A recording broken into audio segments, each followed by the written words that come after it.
Welcome to the CBS Radio Mystery Theater Archives, the only YouTube channel which has the original classic episodes of the CBS Radio Mystery Theater in order with no ads. Thank you for listening, and now, enjoy the show.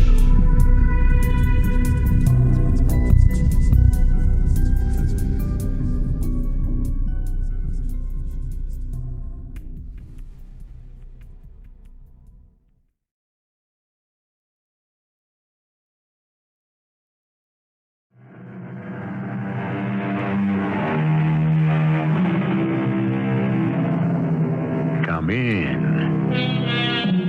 Welcome. I'm E.G. Marshall. How do you measure fear? It's like pain or love or hate or any of the imponderable things in life. It varies from individual to individual, but even that is not accurate. For fear, at the very least, has two constants: fear of the known, fear of the unknown. Which is the more terrifying, blood-chilling, agonizing? You may decide that for yourself from this tale of tortuous suspense. What are you doing? There are preparations to be made. I can't leave you alone. If you fight me, I'm going to put you back to sleep. No, please. Hush, please. my beautiful, please. No. Hush. You're so lovely when you sleep.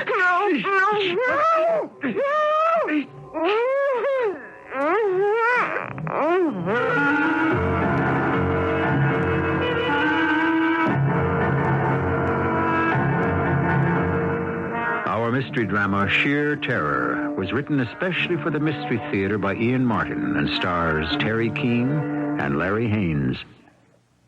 I'll be back shortly with Act One.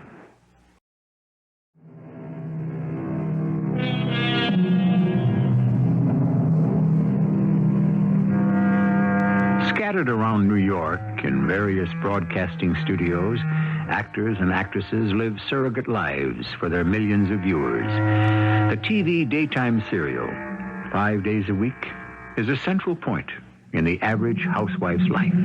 Only recently are we discovering that men share its vicarious lures in ever-increasing numbers and identify just as strongly with the characters from this make-believe world as women are supposed to do.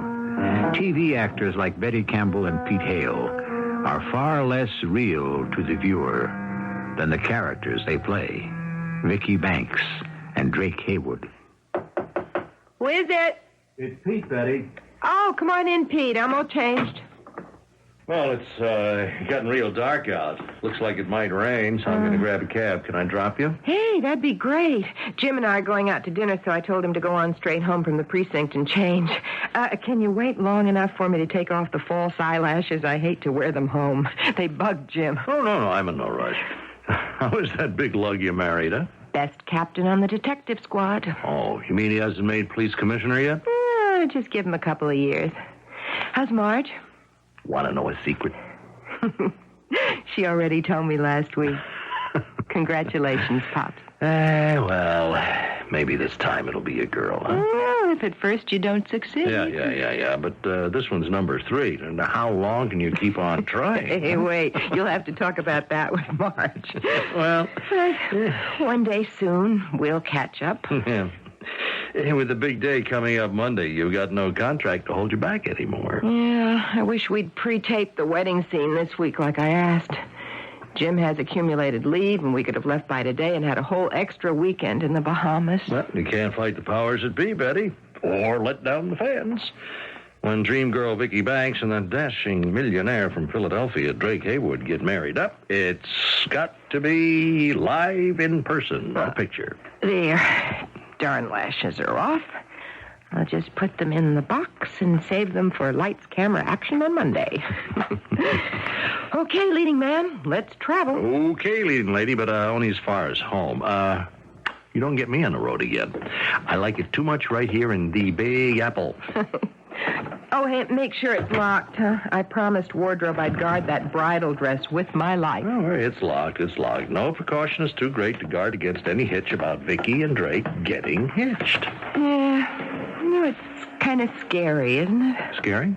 I mean, that two made-up people that you and I act out could be so important to so many real people. Doesn't scare me. Keeps me laughing all the way to the bank. Oh, darn it. What's wrong? I left my wallet upstairs in the dressing room. Hey, can you wait till I run up and get it? I'll do better than that. You go fetch it, and I'll go outside and round up a cab. I won't be more than a minute.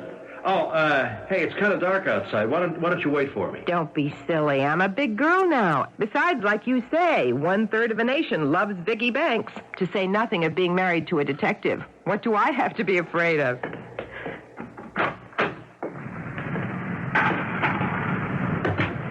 Vicky? Vicky? Oh. You mean me? Yes. Vicky, don't be afraid, Vicky. I'm not going to hurt you. No, but you are. And that smell, It's only chloroform to put you to sleep. Don't worry, my beloved. Don't worry. I love you. I love you, No, Vicky. no, Love please, you. God, Hey, don't worry, my dear. You're so small and helpless and so desirable. I can lift you into my car as easily as I can carry you across the last threshold.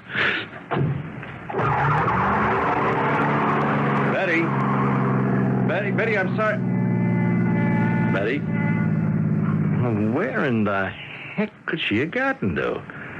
And if that was her pulling away in a cloud of dust, why the heck would she stand me up?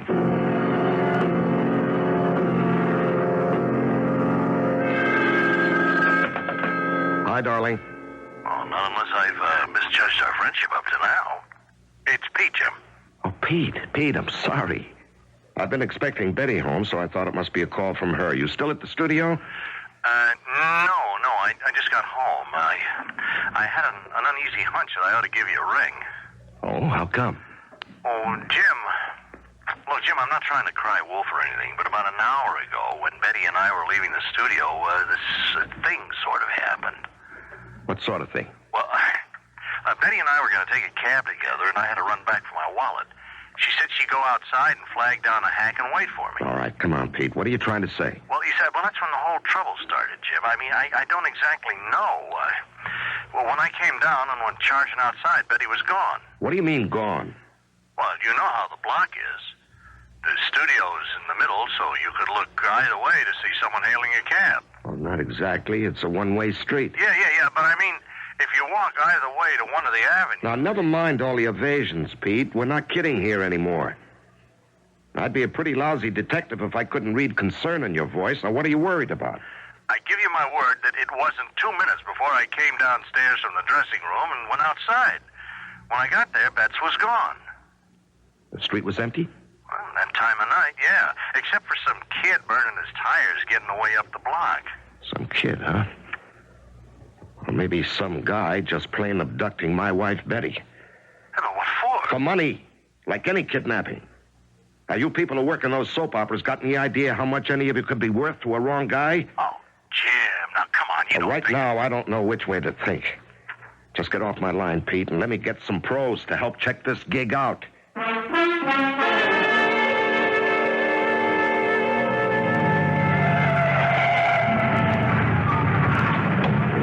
What do you got, Warthog? Hey, don't call me Warthog. All right, pardon me, Sergeant Wartowski. You, Captain Campbell. Oh, that's all right. You could call me Warthog. I only do when I'm worried. What do you got, Sergeant? I don't want you should get mad, Cap. All right, what do you got? Nothing. I mean, that's so far. No witnesses? No. Nobody saw Betty come out of the studio, hail a cab? Hales and Everest are combing the block. Anything overlooking or any residents who might have been going and coming. I work this whole building here, and I got a list of the TV employees. As soon as I get back to the precinct, I'll get on the pipe, check them out. All right, we'll want to check all the cab companies, see if anyone has a record of picking her up at that time. Trouble is, it could have been an independent. Yeah, or a gypsy. Well, maybe it's a false alarm. Have you checked? Yeah, I called home just before I stopped the car. Nothing. All right, come on. I want to prowl the area myself a minute or two. I got a notion in the back of my head, Sergeant. There's some lead hanging around that I'm not following up.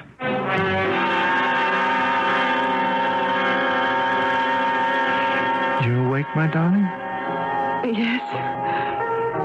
Where am I? No, where you're safe. Always and forever. Who are you? Don't you know? Why am I tied up like this? Because you're not ready for the truth yet. Because I can't trust you all the way till the final truth. Please let me go. Untie me. Oh, I wish I could. I wish. Why can't you? Well, it isn't the moment for you to understand. I have to go now. Where? Well, there's so many preparations to be made and so little time. If you want me to untie you, I could put you to sleep again with the chloroform. No. I'd rather be tied. Are you arguing with me? I'm only telling you not to use that awful stuff again. Don't ever say no to me, or don't. I didn't say no or don't. Or I didn't mean to. Good. Now, please, you must never cross me. That's when I start to get violent. I don't mean to. It just happens. You see? Well, you didn't answer. I didn't know how to. What is it? What do you want? Is it money?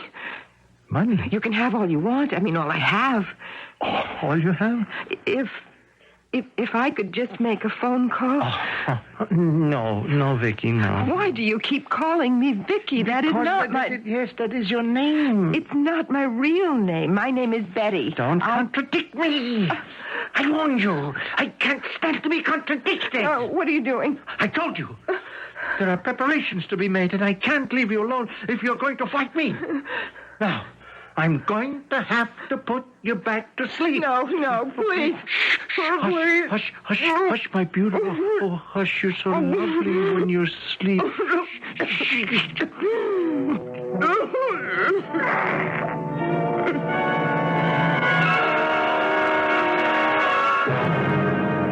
Any luck, Captain? No. All we have is an approximate time, 6:18 p.m. Did Everett or Kelly turn up anything? Why, no, they're still working a block for eyewitnesses. But, I did. What? Well, see, I figured your Betty's a nice, active little woman. Now, how easy would it be to hustle her into a cab that fast? Are you trying to tell me she just got into a cab by herself and took off from nowhere? Oh, no, sir. All right, then what? Then I found this. It's, a rag for cleaning like. My old lady calls it cheesecloth. That's just what it is. Only it's been soaked in something, and... It's chloroform or ether or something like that. Yeah, you said it. Now, where'd you find this? Well, in the corner of those two steps from the door right out of the building. It caught my eye like somebody, threw it away in a hurry. Yeah, right here, where Betty came out. Now, let's see, would have had a car running by the curb, right where that street light is out. They take her from behind, out of the shadows, smother any cry for help, and by the time they got her in the car, she'd be out. Sure looks like a snatch, all right. What are you going to do, Captain? I'm going to get back to my apartment and wait for him to make the contact. Now, you call off the boys, and everybody sit tight till you hear from me. Call them off? Why don't you just let the department go ahead? No, this is my wife. I'm not taking any chances on her life till I know what these guys, or whoever it is, want with her. Well, I don't mean to speak out of turn, Captain, but don't you take more of a chance if you stop giving us any chance to trace her? No. But you always said, Captain, there's no way to trust a kidnapper. The only thing... Maybe I'm learning a lesson. It's always been someone else before. Well, this time the victim happens to be my wife. I'm going to go home and sit by that phone.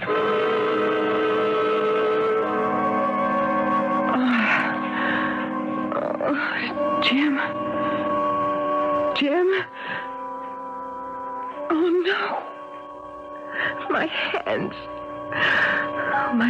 I'm still tied up. Oh, if I could only get them loose.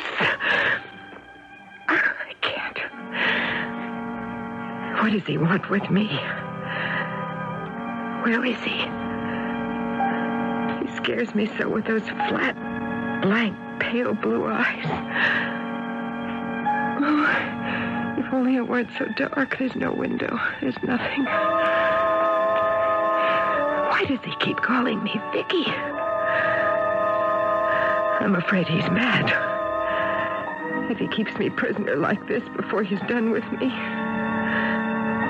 I think I could go mad, too.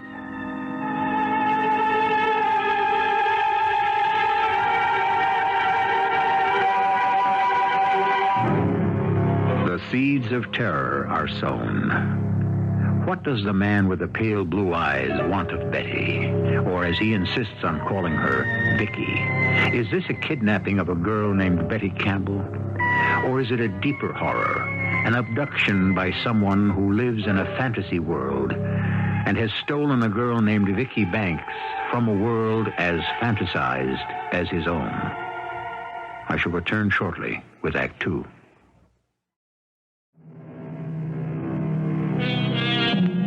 Hours later, how many hours, she doesn't know.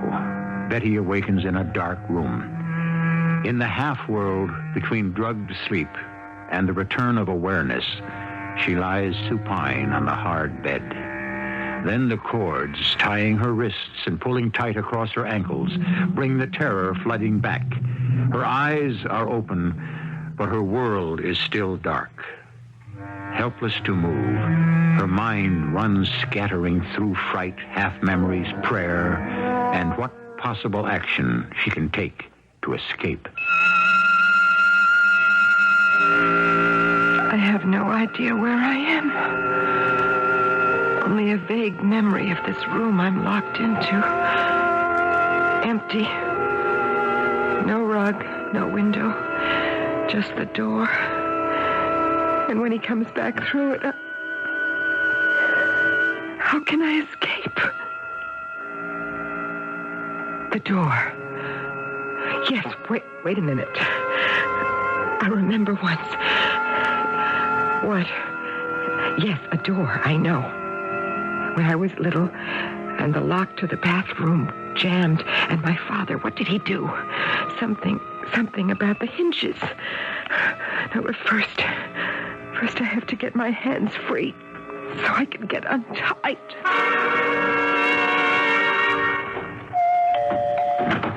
Yep. Oh, it's you, Sergeant. Okay to come in, son. You got any news? No. You? No. You look real beat, Captain. I thought maybe I could spell you here at the phone. You got an idea. Let's have a cup of coffee first. I got it all brewed. You got no leads at all? And like I told you, 7 o'clock this morning, we're still checking hackies. 0. Witnesses, 0. Except for your friend, Mr. Hale. Oh, Pete? No, all he saw was some car hightailing it out of there. He figured it was some wheel-crazy kid. There's nothing to go on there. Here's your coffee. Hey, thanks. Now, why doesn't the guy call? What guy? Whoever abducted her. Just let him call. He can have anything he wants, just so I get her back. Oh, you'll get her back, Chief. We'll get her back for you. Only, Captain. What?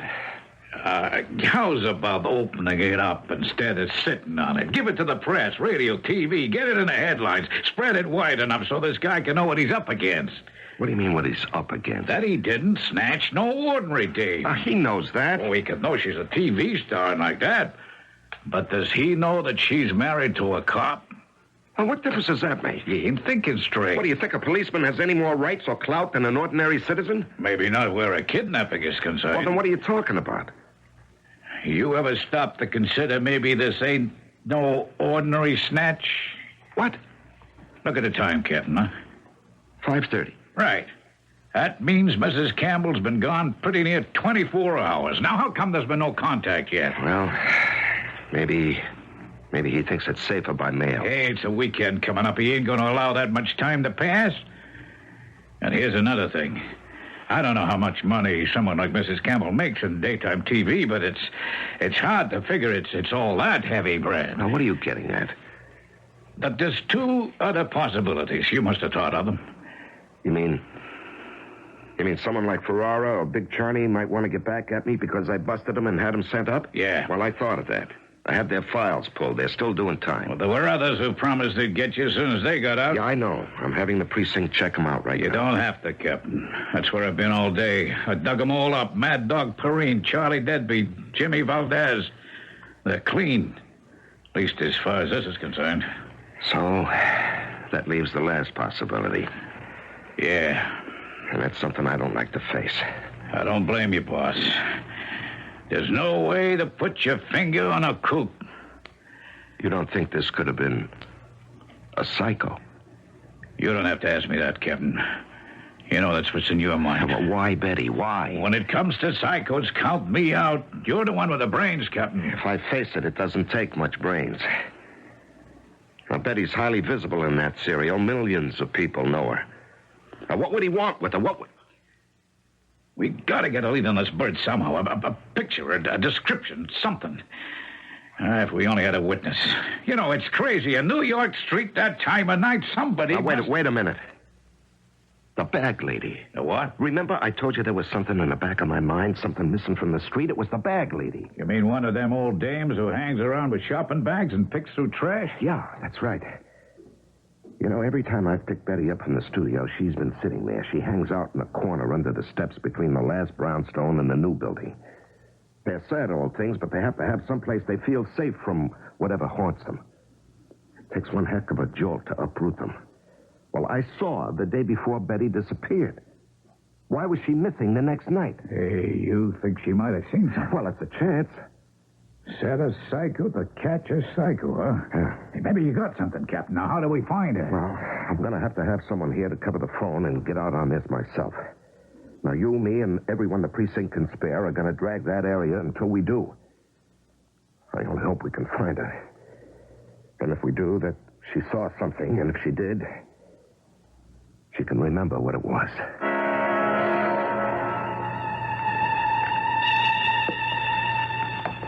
Vicky? Vicky, you sleep? Oh. I bought you something to eat. Here, we get some soup and some Chinese food. Do you like Chinese food? I couldn't remember. Do you like Chinese food? Oh, of course. Silly of me. The gag, we must take that off. But you must promise not to scream. Please, that upsets me. I don't like to have you scream. It makes me feel... Well, it's funny because I'm very gentle. I want to be gentle, but some things make me violent, so you won't scream, will you? Oh, good. And if I do it quickly, it shouldn't hurt. I don't really want to hurt you. Oh, did that hurt? Did it? Oh. I don't know if... Everything hurts. Being tied up like this, I'm so cramped. Oh, there, poor darling Vicky. I'll set my little bird free for a moment here. Now, let me see. Why, you almost had your hands free. You were trying to escape. Oh, I don't like that. Now, why should you want to escape from me, Vicky? You know what I should do because of that. I should hurt you back. No. I was not trying to escape. It was just that... No, the ropes hurt so. I wanted... Oh, my poor Bill. Oh, yes. I don't want to treat you so, really. My ankles hurt, too. Could you set my feet free also? Oh, yes. I want to do everything for you. You see, what you ask is easy. As easy as this. There. You see? And you see what cut them? A straight razor. Yes. Yes, it belonged to my father. You know, he cut my mother's throat with this. And he left me alone. I thought I was always going to be alone until... Do you want to have something to eat, huh? A nice dinner for two?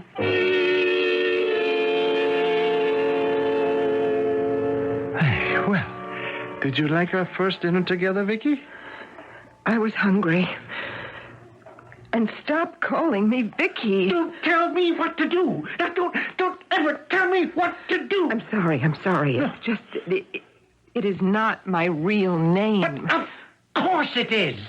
Now, haven't I known you for nearly 3 years? I've watched you grow up and flower into a lovely woman, just like...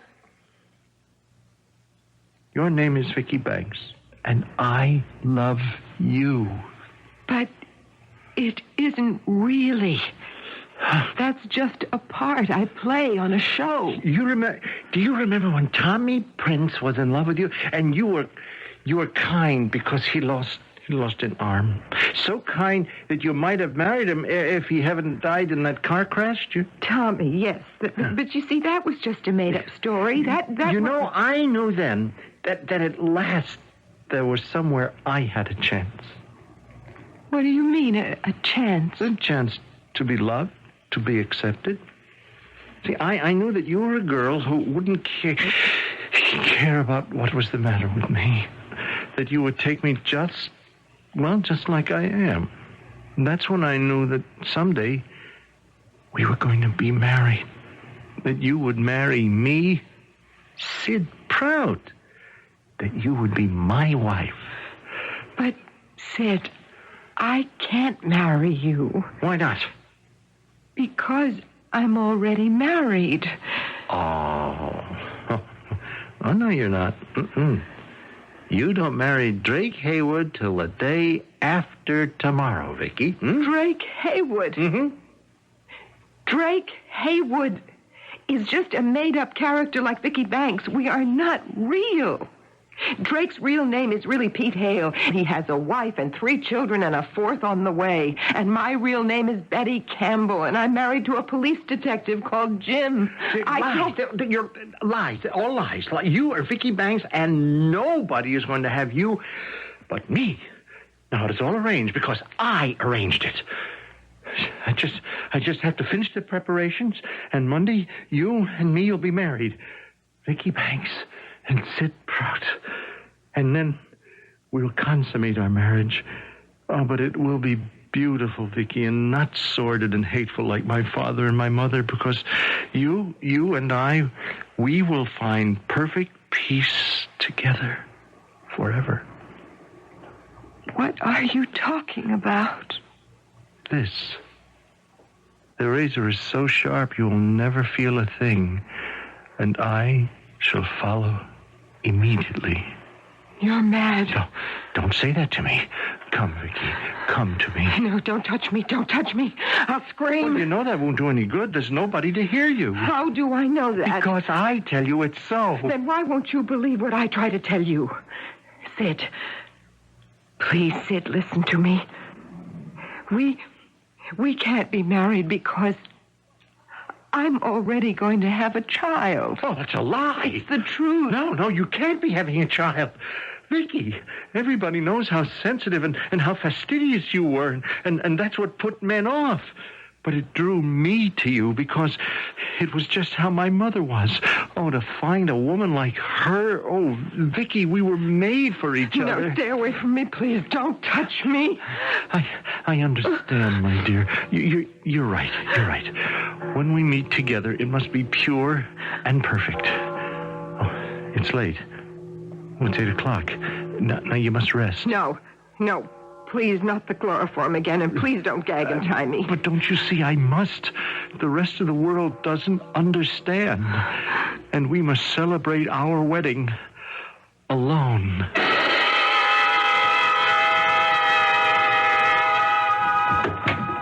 Oh. Hi, Jim. Pete, no calls? No, nothing except the precinct and, And what? Well, a couple of reporters. They seem to have gotten wind that something's up. Oh, brother, that's all we need. You haven't turned up anything? No. What kind of a detective am I? Can't even find my own wife. She's in terrible danger, Pete. I know it. I can sense it. Now, what am I going to do? What am I going to do?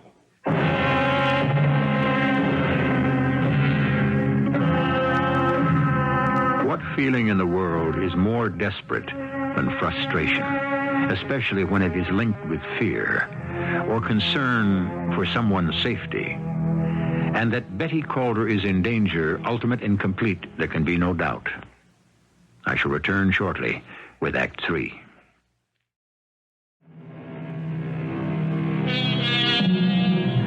When I suggested at the beginning of this tale the subject, fear of the unknown, I didn't mean to mislead you. I meant the special terror, the thinking of a twisted mind that defies any rationale. The situation Betty is facing, alone and convinced that time is running out. She can only rely on herself to escape death. She is awakened now in the dark prison of her room with no idea if it is day or night. For an interminable period of time, she has lain, listening, trying to determine if she is alone. At last, she has decided she is, and decides to use her last weapon, for she has not been gagged. Help! Help! Can anyone hear me? Help me! Help me! If you can hear me, please help! Help! Shut up! Just shut up! Now, no one can hear you in this loft building. We are the only tenants.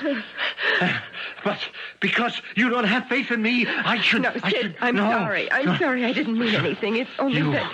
Please, I woke up, you see, in the dark, and I was all bound like this from a terrible dream, and I was scared and alone, and I was so afraid. Oh, yes, of course you were, Vicky. Dear, I'm sorry. I'm sorry. You don't... I know how terrible this is for you, but I don't want to have you tied. It's only that... Oh, I just can't lose you.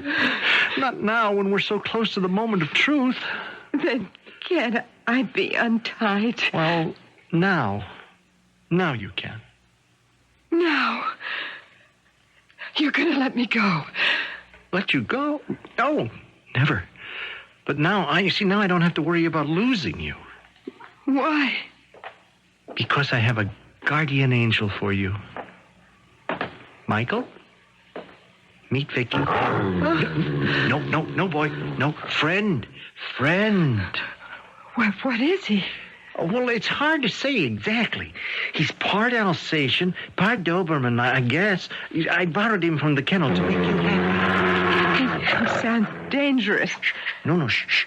Not unless anyone goes against what he's been taught. Oh, he's beautifully trained. Look. Sit. Lie. Stay. He's your dog? Oh, no. Like I say, I borrowed him. I don't want to keep you tied up, Vicky, but I still have so many things to do before it all happens for us. So I brought him to guard you. To guard me? Yes, oh, no, he's really very friendly. He is an attack dog, but unless someone is threatened, he's a nice boy. Aren't you, Mike, huh? He seems quite gentle. Yes, that's his nature. But don't be fooled. He's been trained to be a killer. Here, let me have the pillow. What for? Here, I'll show you. Here. Now, here, boy, here. Attack! Okay, no. Freeze. That's a good boy. Good boy. Good fellow. Tore that pillow apart. Yes, or anything else he was ordered to attack. You see, that's training. You seem to know a lot about dogs. Well, I should. It's been my profession. Been? Yes. See, come Monday, you and I start a new life, married in the true faith and dedicated to eternal life together beyond the curtain. Please let me talk to you. No. I'm sorry. No. I must go to work for the last day. And then there are so many things still to get ready for tomorrow. You're going to tie me up again? No. There's no need with Michael here. But he'll be your guardian. I will be back tonight to say my last goodbye. Then we will join the long sleep together. Don't try to run from me, or Michael will stop you. I'm leaving him on guard outside the door. Now, he's better than any lock. Now, for your safety, my darling, I warn you not to try to leave.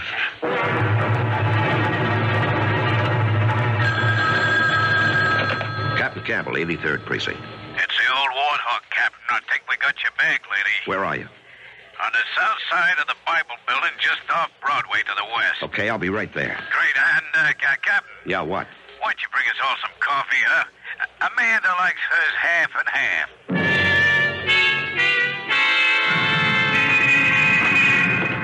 Hello, Sergeant. Captain, this here is Miss Amanda Schutz. What are you on, ferries, tugs, Hudson River line? I told you, Amanda, he's a cop, just like me. Another one. I don't like cops. We only want to ask you some questions, Miss Schutz. That's why I don't like you guys. And don't call me Miss Schutz. Isn't that your name? It is. Just say, Amanda. All right, Amanda, I need your help. Then do I get left alone? I hope so. Well, first off, I brought us all some coffee. Got any half and half? Yeah, I sure do. Just like Sergeant Watowski told me. In that case, maybe I'll answer. Give me the coffee first. Okay, here you are, madam. Miss. I'm sorry, miss. Here you are, what? Oh, thanks, boss. Hey, that's good Java. Now, what else can I tell you I ain't already told this lug? What did she tell you, what? Your hunch was right, boss. She seen this guy drive up and park. She seen him there before, hanging around.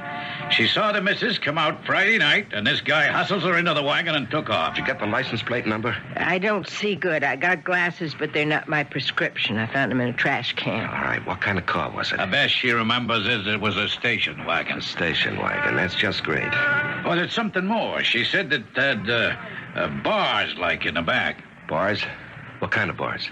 Like you got in some patrol cars. That's why I took off. I got enough trouble with cops. What about the man who hustled my wife into the car? Was there anything special about him?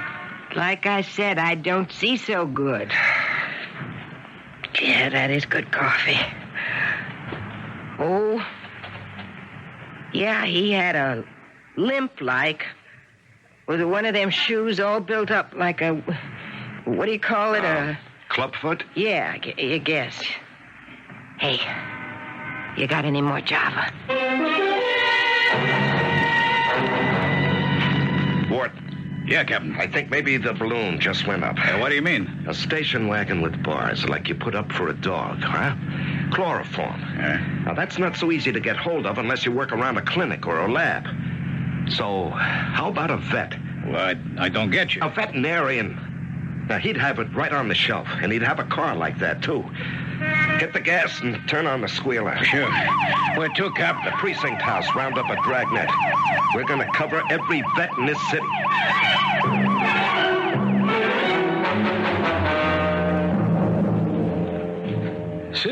Sid Prout. Yes, Dr. Montrose. I just came up from the kennels. There's a dog missing. A dog? When you hear me, what kind of an idiot are you? They're our stock in trade, aren't they? The Stewart's dog, the one that prowler knifed. He's not in his run. He's not? Are you listening to me? Now, that's a valuable dog that Joe Stewart invested a long time training, and he'll be here tomorrow to pick him up. What happened to him? Oh, excuse me, Dr. Montrose. I've got to go. I have an appointment. Well, wait a minute, you clumsy idiot. I'm talking to you. Sid, you come back here. I want to know... Oh, now, who in heaven's name could that be on a Sunday afternoon? Yes? Captain Campbell and Sergeant Watowski, 83rd Precinct. Here's our IDs. Oh, all right. What do you want? It ain't him, Captain. He walks all right. Just a minute. Do you own a station wagon with bars or wire netting in the back, Dr. Montrose? Oh, yes. Does anyone else drive it but you? Matter of fact, I very seldom drive it. My assistant does that. Your assistant? Well, that's rather a grandiose title. Sid Prout feeds the dogs, delivers them sometimes, or picks up strays. Does this assistant of yours have a clubfoot? Yes, he does. I want to talk to him. Oh, very well. If he's still here, he went down towards the kennel. Wait, that's my car now. And that's Sid driving. I don't know what he's doing. Come on, Ward, Take follow him. And don't you lose him, or so help me, I'll break your neck. If I wait any longer, he'll be back. I've got to take the chance. It's now or never. I've never been afraid of dogs before. Yes. That's the secret. I mustn't let him know I'm afraid of him. Okay, Betty. If you ever thought you were an actress, this had better be your best performance. Hey, Mike, that's all right. Nothing to worry about. Come on, you and I are just going to take a nice little walk. Yep. Yeah, see? That's a good boy. Come on. You want to take me for a walk? Heel, boy. Heel. Oh, God, thank you. Maybe I'm going to make it. All right, fella? Huh? Friends? Let's you and me get out of here. Sid, put down the razor. Oh, no, somehow you betrayed us. You set the police on us, Vicky, and we can't be married anymore. Sid, I didn't. I Don't did lie not. to me. You lied. You spoiled it all. I had it arranged. Your wedding dress. I read your size in a magazine, and it was all finished for me to pick up tonight. It was going to be so beautiful, but you spoiled it. Keep away from me. No, never. It's too late for us to be married, Vicky, but we can still be together. One quick stroke across your throat, my beloved, and then a second across mine, and I'll follow you, and we're together for all eternity. No, Sid. There is no way you can stop me. No. Oh, Vicky.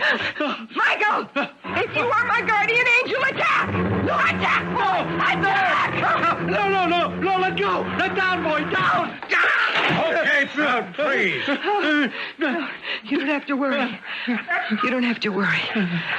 Mike's taking care of him. Oh, Jim.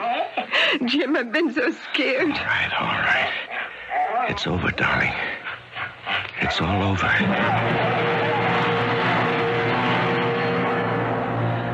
What I'll never quite understand, Jim, is about the dog. Yeah. It's what Sid Prout didn't understand either. See, Mike wasn't an attack dog. He was a guard dog. His training taught him to attack only when someone was threatened. So he really was my guardian angel. Yeah, well, only for one time around, darling. Well, from now on, I'm taking the job full time, and I promise you, you'll never be threatened again.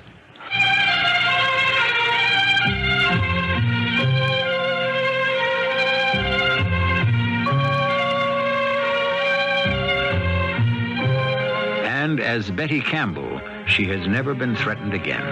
Of course, as Vicky Banks, if you follow that particular story, even after her happy marriage to Drake, the catalog of disaster that Vicky has gone through would make Job look like a piker. But that's storyland, and never to be confused with real life, or after what has happened, what is. I'll be back shortly.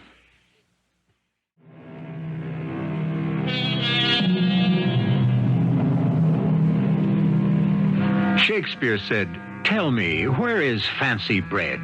Or in the heart, or in the head?" What wild fancies swarmed in Sid Prout's tortured brain, and how fortunate that in this case, no one was the victim. Let's not even speculate that someone else, sometime, somewhere, might be the victim of a deranged brain. Take no more thought unto tomorrow. Sufficient unto the day is the evil thereof. Our cast included Teri, Keane, Larry Haines, Ian Martin, and Earl Hammond.